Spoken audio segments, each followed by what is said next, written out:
everybody. Welcome back to another episode of the Traveling Therapist Podcast. Really excited to have our guest today. Laurie Amato is here with us. She's got a super cool story. You guys are going to love hearing from her.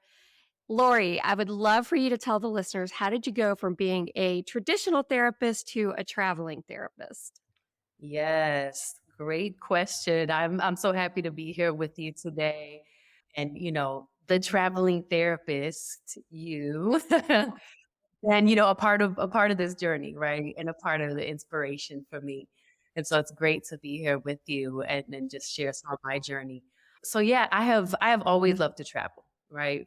First of all, long before I was ever even a therapist, I've loved traveling, other cultures, foods, just the richness of experiencing different places. And I've always envisioned myself, continuing that throughout my life, right? And so, when I decided to go back to school, grad school, to get my therapy degree, that obviously bound me to one place for a little while. Well, I shouldn't say obviously. The school I was going to was in person. It was not online. So it bound me to a specific location for that period of time. And then, you have to get your licensure hours in and all of that. Right. So it was like this whole season of my life that although I was still, traveling just on my own free time, I was bound to that particular location. And so as I was coming to the end of, okay, I'm completing my hours for licensure and all of that, it kind of hit me like, oh, I'm about to have the freedom to move beyond my physical space. Yes. That I'm in. And for me particularly, I was in Philadelphia, and Okay. cold, Yeah. winter, Oh my gosh. I which can't do it. The yeah, cold. which I is can't not do for it. me. It's not for me. And one day, I was speaking to a coworker who was also a therapist, and I was just saying, man, winter is just so hard for me, like really Hmm. emotionally, mentally, very hard for me. And it takes a toll on me. And he was like, Lori, you don't have to live here, right? Wow. And it was like so simple. And it's like, of course, but it was Yeah. something about hearing that in that moment, Hmm. right? Like Hmm. you have choice. Yes. You are coming to the end of like your responsibilities here and the reasons why you're here. And now you really can choose to be anywhere Wow. in the world. And it was just this Yes. moments of that, right? I feel that so much. I remember the first time I figured that out, I was like, wait a second, what am I doing? Yes, yes. Yeah. Oh my And gosh. so that also coincided for me with at the time I was about to turn 45. And Hmm. the I don't like to call it a midlife crisis.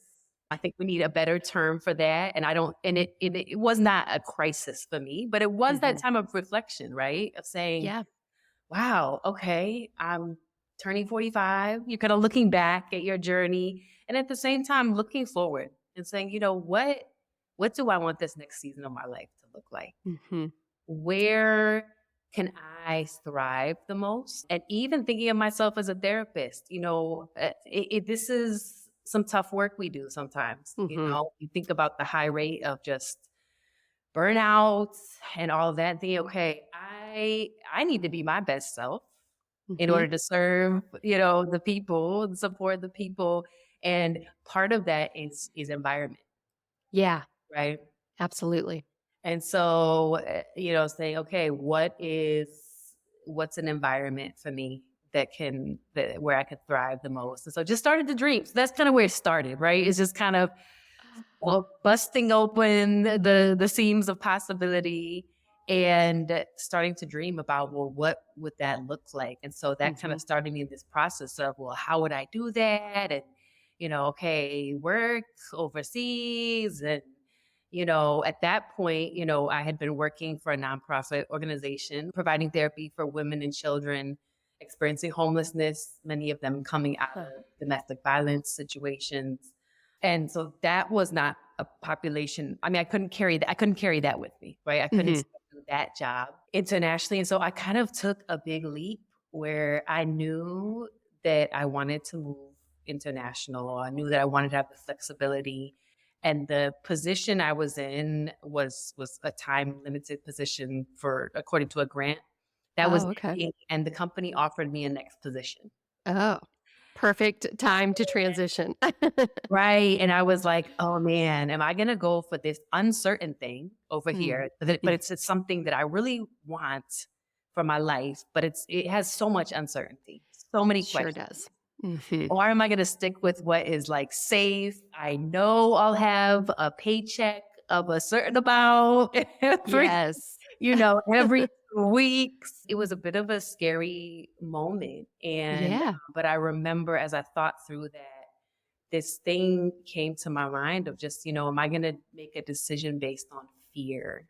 Mm. Um, Yes. and because I realized that's what it was, right? It was like Mhm. fear of like, oh my gosh, I mean, how do I know that I'll be able to sustain myself and, all these unknowns over here. And I was like, no, I don't want to make a decision based on fear. Yeah. I turned down the offer. Oh my gosh. You'll Wow. pursue this thing of living and working overseas. I love that so much. Yeah, I mean, that stuff creeps in all the time, and I just try to always remind myself, it's like, I could literally always go back and have an office whenever I want to. I could always build a new caseload if Right. I wanted to do that, if it didn't work out, you know? But I can so relate to that because I went through the same thing. It was like, "Oh my gosh, how am I gonna what if I can't do it? What if it doesn't work? You know, Yes. what if I don't like it? You know, what if I sell all my stuff and I have to buy it all again?" Right. Yes. Yeah. Oh my Yes. gosh. So, okay, so you had that crossroads, you Mhm. made that decision, and then what happened? And then, I'll tell you, it was not an easy journey. I did have some savings, right? And so Okay. that was part of what enabled me to say, okay, I can kind of take this risk a little bit because I have some savings put aside. Mhm. But it didn't flow the way that I hoped and thought, in the sense that, I think I was very idealistic in how I thought, oh yeah, it'll be no big deal, easy to find, I'll just do this online thing. And just, I think, idealistic, right? Long story short, it took a lot longer than I realized to just kind of put things in place, right? Because Like a private practice, is that what you mean? Or just like the logistics of moving and yeah, well, being nomadic? initially I was not thinking private practice. That was always in Okay. my mind, but like in my mind it was like down the road, like maybe a few years, down Yeah. the road, I'll do Uh-huh. a practice thing. And in the meantime, I'll apply for, I thought, oh, I'll just apply for positions I can do virtually. Mhm. And, so I'm putting in applications and nothing is materializing, right? What I thought was going to be, oh yeah, I'll just, I'll get a job in a few months and be able to go. It definitely did not work out that way. It basically got to a place where I was like, you know what? I think in order to make this really work, I need to kind of fast track actually Mm. starting my own private practice. Gotcha. Okay. Gotcha. Yes. Yeah. And And I so, was just assuming you went that track, but not everybody does. I mean, that's such a good point. You know, not everybody does that. They try to yeah, look for an agency or even a yeah. traveling therapist agency position. Like there's all kinds of ways to do Mhm. that. Yeah, I'm glad you said And that. and I did actually end up I got hired by Okay. a former professor of mine with his private practice. But Mm, again, I had not worked for private practice before. I had worked for a nonprofit organization. right. Our clients lived in the building, Mm, right? yeah. And as private practice is a whole different thing. And Yeah. so, as you know, it can take a while to build up your client load. Absolutely. Yep. So again, I thought, okay, great. I got hired with, my former professor. I can do that work. And again, it was just such a slow trickle that Yeah. that's when, at a point I was like, you know what? Mm, This alone is not going to sustain me. mm, I need to start my own private practice. And so I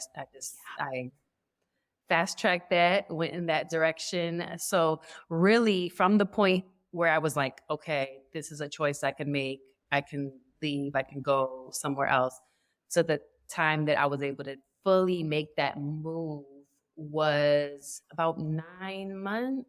Yes. So 9 months, when you say to make the move, like what were the things that you had in place that made you feel like, okay, I got this. Yeah. I can go. I can Yeah. start my journey that, the way you envisioned your Yeah. journey as, living as a Yeah. nomad, as a traveling therapist. So what felt like it was enough to like send you on the way? Yeah, that's a great question. And I think so important because, we're all different as to our levels of, I think, comfortability, right? There are Mhm. people that Mhm. feel like, oh, I'll just, I'll go, I'll figure out when I get there. You know what I mean? Yeah. I'm like, cool, go ahead, right? Um, for me, I remember as a part of this sort of exploration process, I had gone and spent about a month and a half in St. Lucia in the Caribbean Mm. and was just trying to like figure things out. What am I doing? How am I doing this? Like, Mhm. and Yeah. I was reading this book by Brene Brown, Daring Greatly.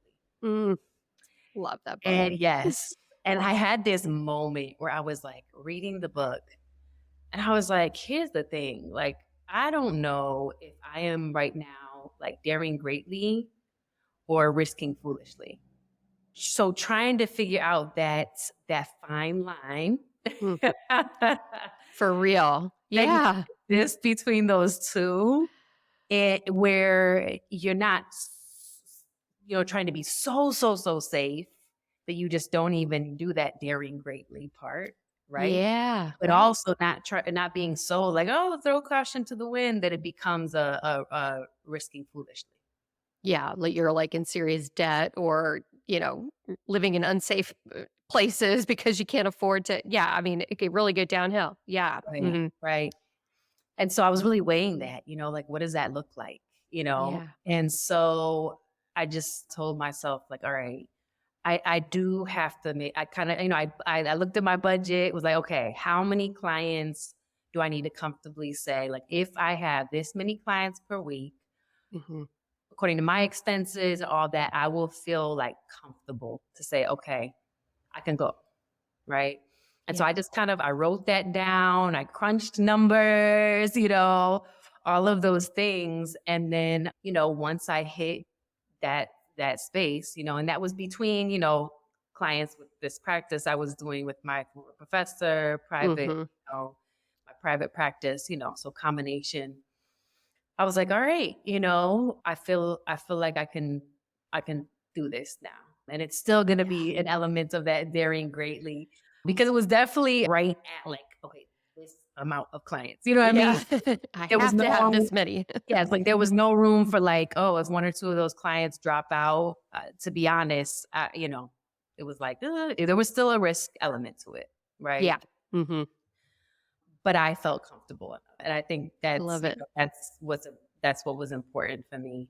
And so, It's yeah, brave. at that point, I went ahead and, and throughout, I was, like I said, researching, like, okay, where do I want to make this move to? Looking at all the specifics to that country and can I practice there? What does it look like to practice from another country? You have to look Mhm. at obviously all the legalities and all of that. It's Mhm. very important, to do things the right way. So Exactly. throughout all of that, like 8, 9 months, I was really spending all that time researching, connecting, found you guys, on Yeah. Facebook and just trying to make sure that I was making this move as with as much knowledge as possible, Mhm. but well. I'd love to just talk about like where you ended up, where you're going. I know before we hit record, you said you're in Jamaica right now, which I Yes. think is so cool. Love that. Yeah. I'm here in St. Lucia, so I'm wondering, like, are you like Oh, okay. Caribbean, Ecuador, all that stuff? Yeah. Just would love to hear about your journey from there. Once you made the decision, you've got enough clients, you're ready to do this, did all the research. Where did you go next? Yes. Yes. As I thought about, where in the entire world do I want to go, right? Yeah, right. Right? When you realize like literally the whole world is there before you and I could choose, Yeah. like, anywhere in the world really. So, how do you even do that? Well, for me, it was a few elements, right? I definitely knew I want to be in a tropical place. That is where Mhm. I thrive.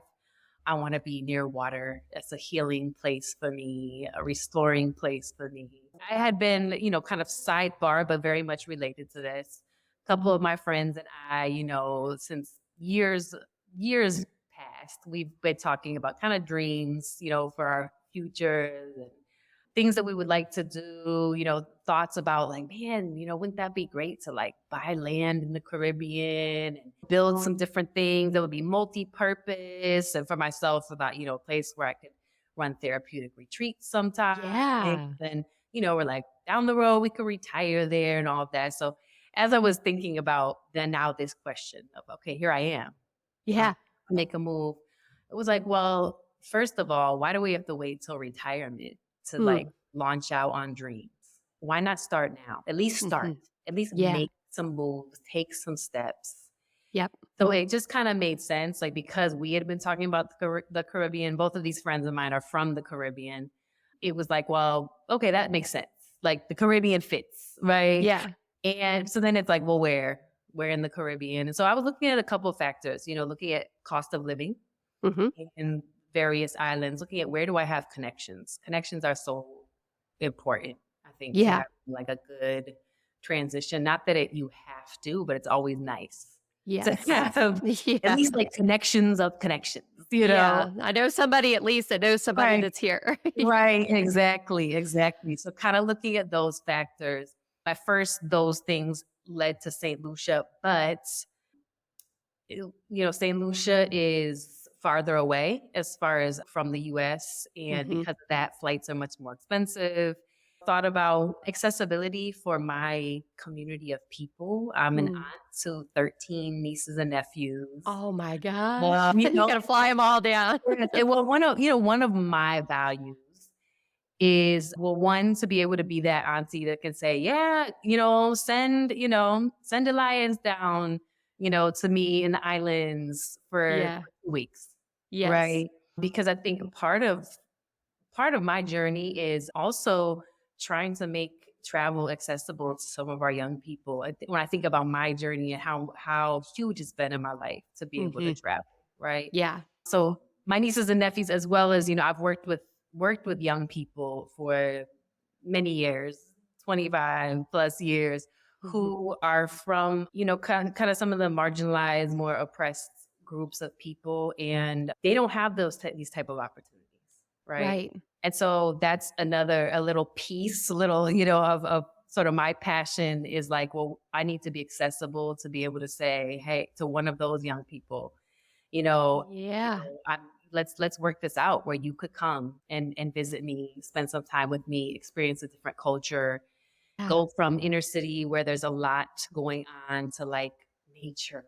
And when we think about healing, again, as Yeah. therapists, right? Look, all the elements that contribute to the healing process. Mhm.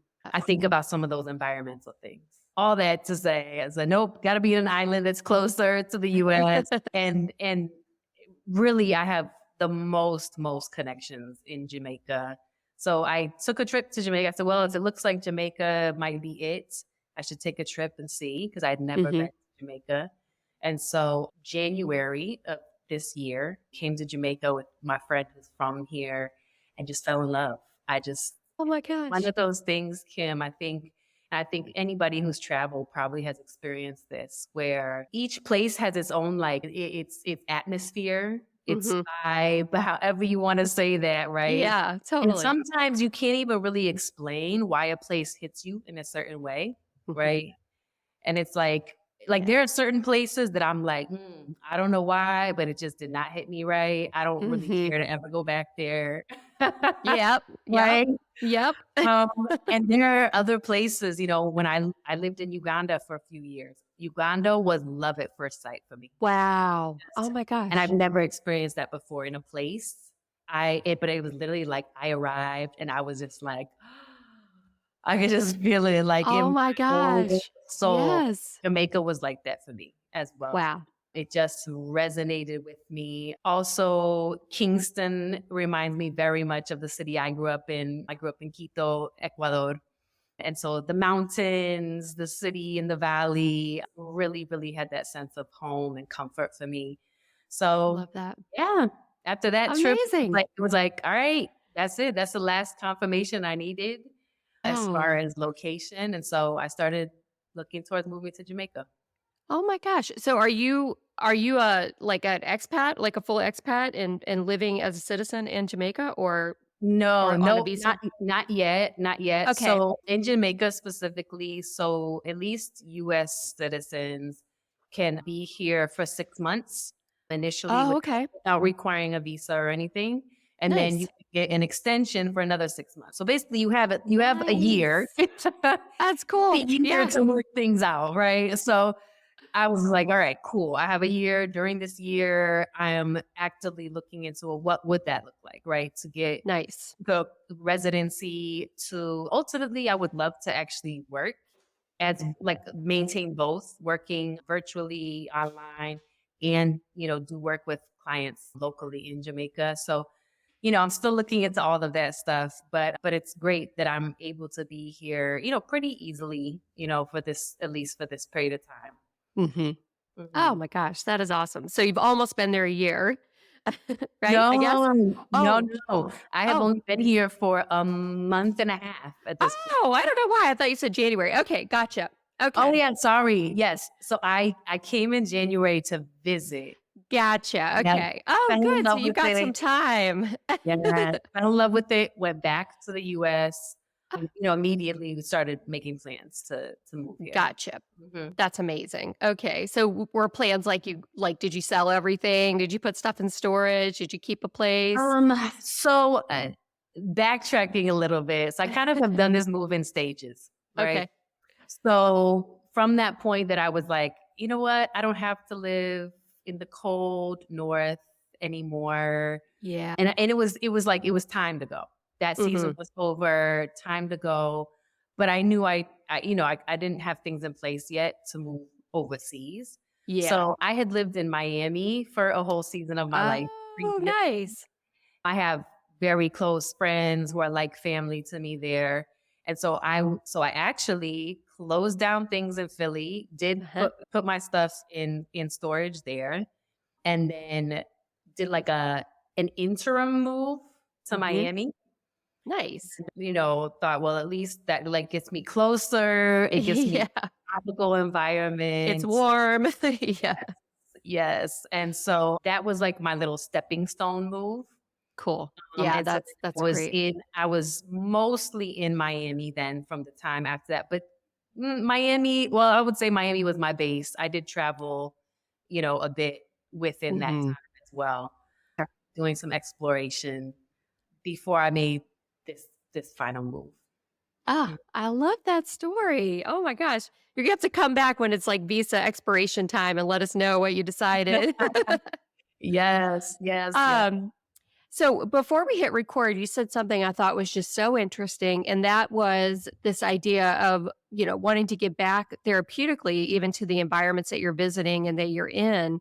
So I was wondering if we could talk about that some, like how you yes, feel about that, what you think about that, and yes, share some of that with the people absolutely. listening. Yeah. Absolutely. Yeah. I really, I think in coming here, I even wrestled actually a little bit with the thought of like, okay, I'm going to come. I have, work online that I do. Mm. Um, but kind of, how am I contributing to the actual place that I'm in, Mhm. And yeah, it's great that I can just say like, oh, well, I have my livelihood taken care of. I just feel like if I am in a place, in a country, especially a little bit longer term, I really want to be looking at, how can I contribute to the space that I'm in? And so, so part of my process definitely has been and continues to be a few things. Finding out, what is the environment here in Jamaica as far as mental health goes, because we Mm. know a lot of other countries that are not westernized, therapy is a much newer concept Mhm. and still has a lot of stigmas around it. But in the Caribbean, at least, that's starting to shift a little bit. So, anyways, just kind of finding out like what are people's thoughts and ideas around that, Yeah. and how would I be able to kind of contribute here? Mhm. Um, both. I mean, in this space of time, I mean, even on a volunteer basis to start with, as Wow. I don't have a work visa yet at this time. Hmm. Again, I'm trying to do things the correct way, right? Right? And so, at this, point in time, I would not be able to actually work in that. But Yeah. for example, just the other day, as I was looking at the news, they were talking about a horrible situation that happened. I won't even go into because it could be very gruesome and triggering, but Yeah. a situation in which a child was violently killed. And they were talking Oh. about how the child's older sister is struggling so much now, Oh, and yeah. really the trauma of it for her.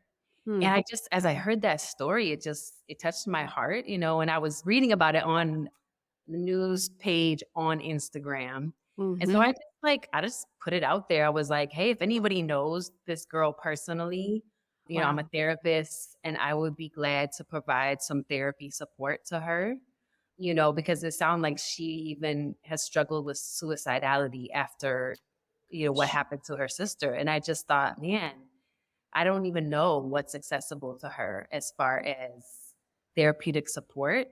And so I was like, Yeah. here, like, I'm here, I'm hearing Yeah. this. What can I Wow. do? What can I It's do? And so amazing. I haven't heard anything yet, but it was just like a moment of like, Hmm.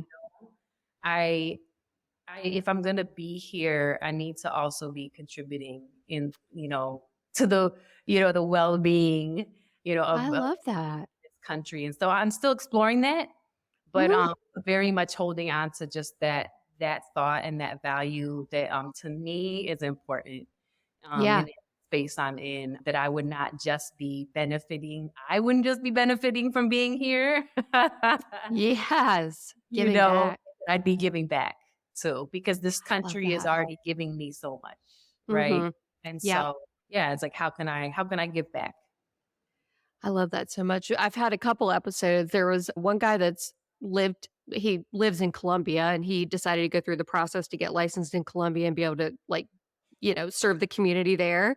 Mhm. It's just so interesting, like, people really wanting to do that and then the process of doing it and what that looks like in the different countries. And there was another episode, I think she was in St. Martin.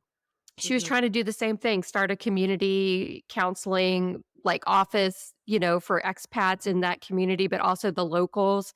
It's just so interesting to watch people try to build that in other countries. So Mhm. I'll be so curious to hear if you stay in Jamaica, like, how you go through that process and what it looks like and just Yes. all of that. It's just so interesting to Yeah. me. Hmm. Yeah, Yeah. absolutely. Absolutely. Yeah, it will be interesting. I mean, what I've found out so far about the process here in Jamaica is I would have to get 500 more licensure hours Oh under my gosh. under a licensed Jamaican therapist. Wow, really? Yes. That's incredible. Yes. So and that's a newer thing. I think, again, Wow. as it's kind of coming to light more and more, like, Mhm. okay, therapy is a thing that is important. Apparently, I'm not sure how recently, but pretty recently, they developed sort of a governing body around that, and they, created these rules. And one of the things I love about when I was reading about it that they Mhm. said Yeah. is that one of the reasons they require that is because while we may have the therapeutic skills, Mhm. we don't know the culture where we are, Right. That makes right? so much sense. And so they were like, we want to make sure people aren't just coming in with their own cultural lens. Mm. Like, here I am, I'm a licensed therapist. I have the things that you need, Yeah, from and America. right, Yeah. and totally lacking, the understanding of the culture and all of that. That's also super crucial to how we develop and offer services in another culture. And Yeah. so even while I was like, oh, 500, Yeah. 500 more licensure hours, I get it. Like, I Yeah. understand and I can appreciate where they're coming from in requiring that. So that is something that I do plan to pursue at a certain point. Oh my gosh. Well, definitely hope you'll come back and tell us how it Mhm. goes. Yes, yes. That makes so much sense and it's fascinating and I love your energy and spirit to want to, like, dive back in. For me, it's like, oh my God, the thought of like more like any kind of school or any supervision or anything is like so far out of where I am right now. But I get it. Like I respect it a lot that you would want to Yeah, do that. I think it's yeah. amazing. And I'm trying to remember, did I read in your bio like like Uganda and all that when you were in Ecuador? Did you do some work in those places, or am I just making that up that you did some like So nonprofit? I did work, not I was not yet a therapist. So Oh, yeah, gotcha. Okay. yes. So long before I became a therapist, I've largely done nonprofit kind of community work. Nice. And so had done that work. That's it's taken various shapes and forms, right, around the world, whether that was like longer stays in different places or shorter term, stays, but I've kind of done various things, in Ecuador, in the Dominican Republic, in Uganda, in different cities in the US. But Ah, really, all of that really led into me becoming a therapist, right? nice. Because the work I was doing, though not as a therapist, was very much people coming to me with their traumas Yeah. and a lot of people experiencing the effects of living in poverty, living in places where there was high levels of violence, racism, like all those various things that very much affect somebody's mental health. And it was in doing that work Mm, that there was a point in time where it hit me like people are coming to me anyways with mm, these things, and I am not prepared. Like, right. yes, I can listen. Yes, I can empathize with you because that's just who I am. Mhm. But Yeah, right. to be able to offer more than that. I need to be Yeah. able to actually offer tools for healing and support. So that all of that journey prior to becoming a therapist is really what led me to pursue this, where I never thought I'd go back to school. Yeah. And it was like, all right, gotta go back I'm start doing on this. to grad school because it was like I don't envision myself doing other work. I'm Mhm. always going to be working with people, coming Yeah. alongside them and supporting them in some way Mhm. on their journey.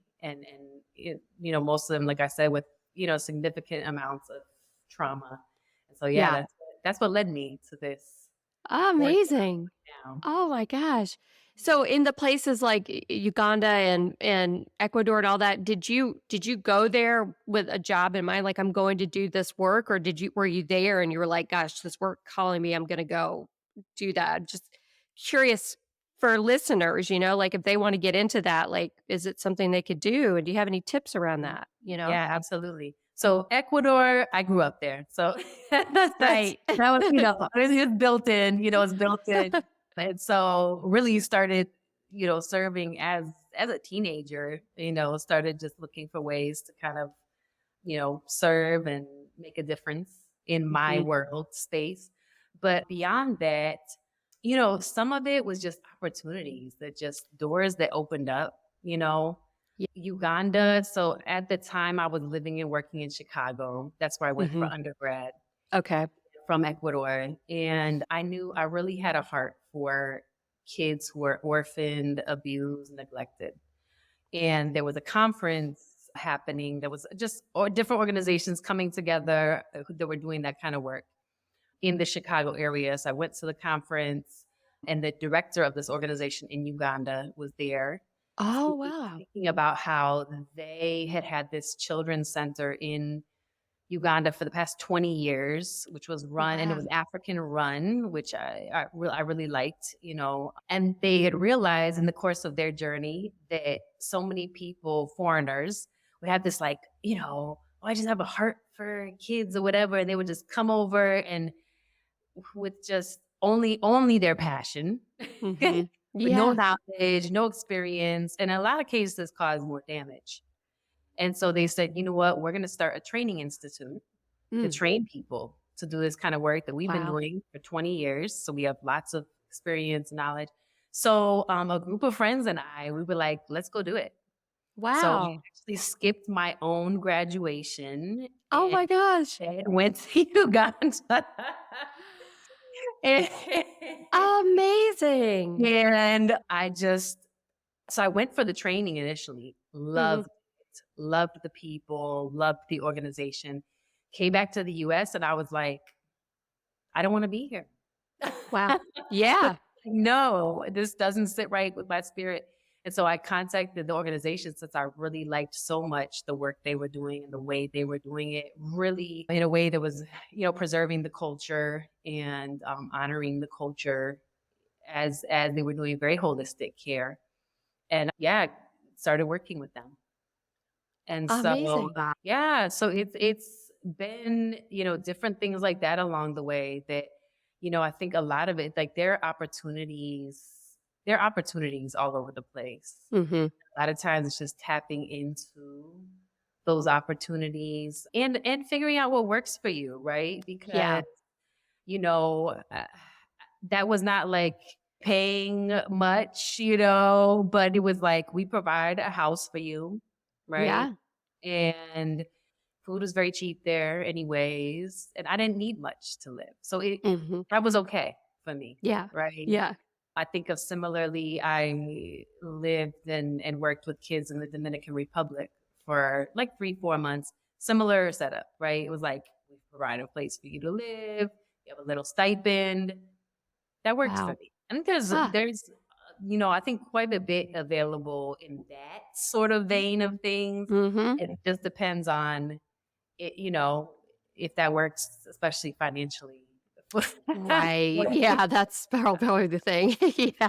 Yes, because I think, Kim, that is oftentimes people's big question, right? Like, I Mhm. want to travel, but Right. financially, how do you do this? Right.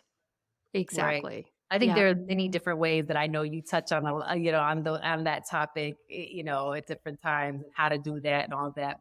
And Yeah. it can look lots of different ways according Yep.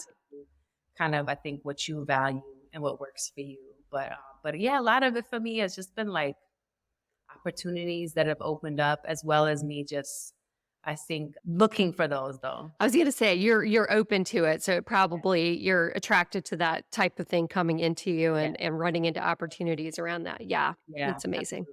absolutely. Hmm. I love that. Well, thank you so much for sharing Yeah. with us today. What a great story. How do people find you if they want to talk to you or Yeah. talk to you about your journey and learn more from you? How do they find you? Yeah. So people can definitely connect with me through my website, which is www.rootedrestoration. So Nice. ROOTED restoration. I'm not going to spell it all out. Yeah, yeah. .org. Oh, nice. So yeah, there's a contact form on there.